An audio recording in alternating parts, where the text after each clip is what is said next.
We had about 12 of these cells, 10 for men, 2 for women. We've kept 2 of the men cells. There was a very interesting staircase that led up to a mezzanine level, and then there was like a walkway system that connected to each of the 4 courtrooms. The prisoners would walk up this and would actually literally pop up in the prisoner dock. So they never quite walked the halls that everybody else walked.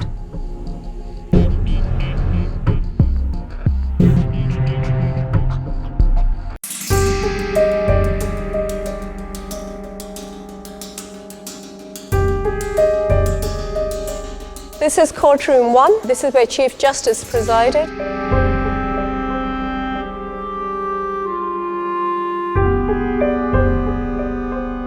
We had to keep all the cabinets.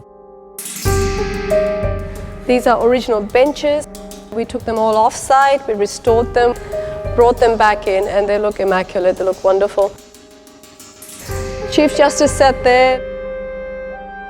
The poor prisoner stood here. And the public gallery was there, which used to be accessible via a staircase.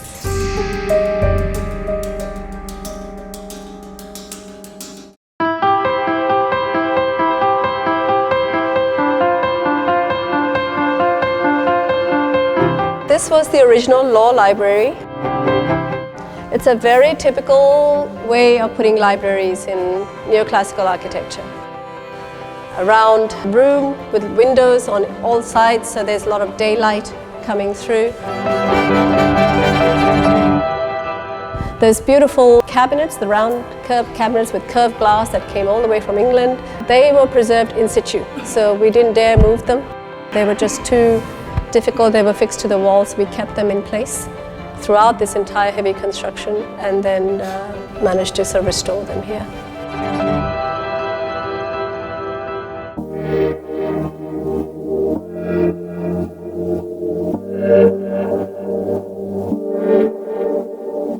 So one of the best things the architects did was they decked over this floor here and created this entire event space for us, which is wonderful.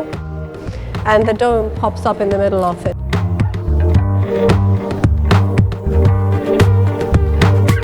So history and the new part are all being juxtaposed.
The main foyer of Supreme Court building, beautiful space that had to be preserved in its entirety.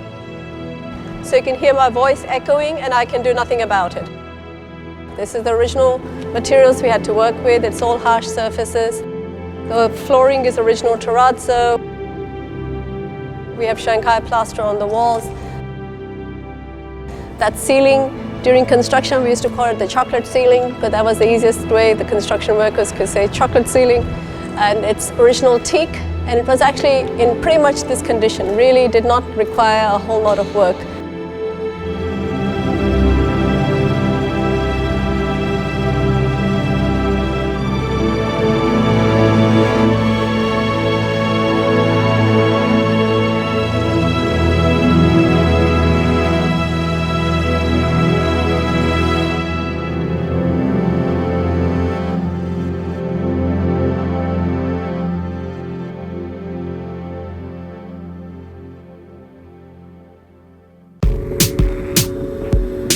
This is the big dome that you see from the street outside. As you can see from here, it's not really habitable. The only thing it had was one staircase that took us up, allowed us maintenance access. All the steel that you see is original. Those massive steel beams all came from the UK. We loved the construction of it. It was so beautiful to be up there, and we thought we need to let people see that. And so we put in this fire-rated glass floor.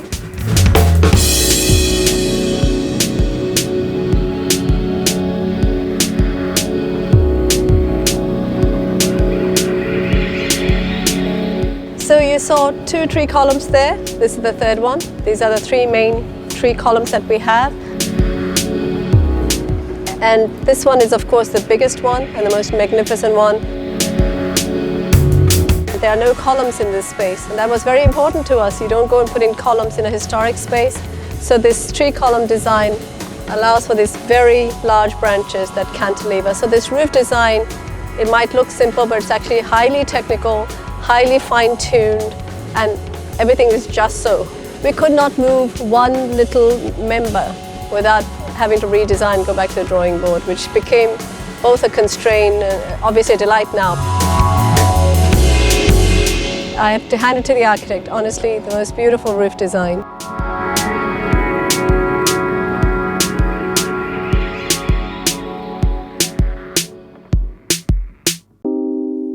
This was a municipal building. So this was the big town hall sort of space. This was their big meeting room, boardroom, whatever you like to call it. Later on, it started to become known as surrender chamber when the Japanese surrendered in here. That's why this space to us is very, very historic. So from being simply the biggest space for people to get together and have a meeting, it therefore became the space where a lot of important things happened. The first government, Prime Minister Lee Kuan Yew's government, moved in here. He had an office in here. His swearing-in ceremony took place in here. Mr. Goh Chok Tong had his swearing-in ceremony in here. This one has been preserved to its original self. The lights are original. The columns have all been cleaned and spruced up, and I've never seen them looking this good.